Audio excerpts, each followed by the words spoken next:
Este fin de semana comenzó el tercer remesón del gobierno Petro. Las dos primeras salidas se dan de dos ministros que en su momento anunciaron que no estaban de acuerdo con convocar una constituyente. El primero en salir en esta ronda fue el ministro del Interior, Luis Fernando Velasco, el segundo ministro del Interior en este gobierno. Este ministro ayudó como joven desde la universidad a ambientar la Constitución del 91. Este ministro nunca aceptará nada por fuera de la Constitución del 91, entre otras cosas porque yo creo que en la Constitución del 91 están todas las respuestas a los problemas del país. El segundo en salir es el ministro de Justicia, Néstor Osuna, quien hasta el momento habría salido libre de los remesones, pero quien también señaló que no estaba de acuerdo con una constituyente. Es mentira que el gobierno nacional esté preparando un proyecto o que me hayan encargado a mí presentar un proyecto de convocatoria de una constituyente por decreto. Eso es un bulo, salió de una noticia del año pasado y ha seguido,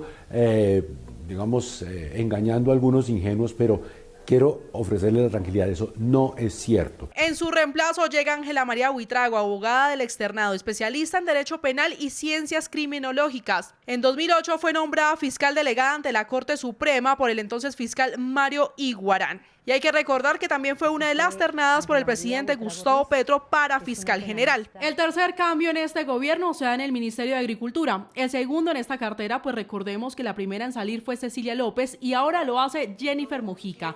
En su reemplazo llega Marta Carvajalino, abogada especialista en Derecho Constitucional, quien en un mensaje en la red social X habló sobre la expropiación agraria.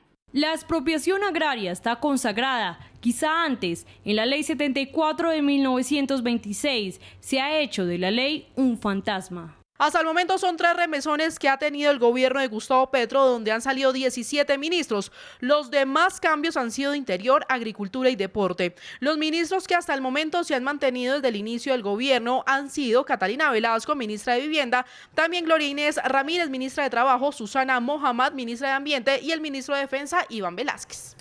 Pues esos son los cambios que se han hecho desde el gobierno. Hay un nombre que no se conoce, Paula, y es el ministro del Interior. Todavía no. Se hablaba que podría llegar alguien del santismo. Suena muy fuerte ese rumor, todavía no confirmado. Pero Roy Barreras, que era uno de los cercanos, dijo que no.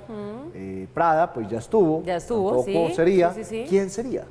Bueno, pues especula que podría ser Juan Fernando Cristo, por ejemplo, uno de los nombres que suenan en esa baraja, pero de todas maneras, no solamente el cambio del ministro del Interior, sino los nombres que ya se han anunciado, pues dejan preguntas y debates al lugar en el país acerca de cuál va a ser el rumbo que va a tomar el gobierno para los próximos 2 años que le quedan y si estos cambios están relacionados con sacar adelante sí o sí su proyecto de constituyente, ese del que tanto hablaba el presidente Petro, pero que no es muy claro cómo lo va a llevar a buen puerto. Los analistas dicen que las cuentas no le darían.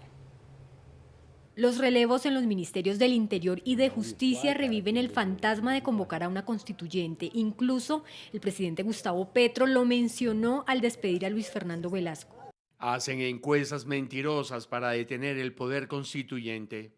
El próximo ministro del Interior realizará los contactos necesarios para que se concrete el poder constituyente en este o en el próximo gobierno. Gracias, ministro Velasco, por su buen trabajo. Una propuesta con la que abiertamente no coincide el jefe de la cartera política saliente. Yo no creo que el presidente esté en esa tarea. Y lo dije 1000 veces, lo dije en privado, se lo dije a él y lo hablamos con él, y en público también lo dije. Meter en este momento al país en una asamblea nacional constituyente, que no es fortalecer el poder constituyente, eso hay que diferenciarlo, sería meterlo en una vaca loca. Para algunos analistas políticos, el presidente Gustavo Petro no busca una constituyente vía Congreso, sino se estaría refiriendo a un proceso diferente. Ese pueblo constituyente, que además encarnaría él como líder popular, también podría estar por encima de las instituciones. Entonces ya no se trata solamente del Congreso de la República y de las instituciones democráticas, sino otros escenarios menos institucionales y más populares, donde se tiene que llevar a cabo ese poder constituyente. No es cierto que una cosa conduzca o equivalga a la otra, puede que sí, puede que no, puede que haya un gran momento nacional, que personalmente no lo veo, que lleve a un momento constituyente, pero básicamente lo que el presidente está tratando de hacer es continuar movilizando especialmente sus bases sociales o sus bases políticas de cara a las reformas que aún no ha logrado aprobar. No obstante, otros expertos advierten que si el presidente Petro busca una constituyente vía Congreso, tampoco le alcanzaría el tiempo. Mirar si se puede hacer una ley que convoque a la Asamblea Constituyente con la competencia, periodo y composición que la ley determine, cosa que no alcanzaría a estar en los 2 años que le quedan al presidente Petro, pues por los términos de las legislaturas y luego la idea de que haya un control de constitucionalidad y luego pues el referendo que se haga para aprobar o no la constituyente.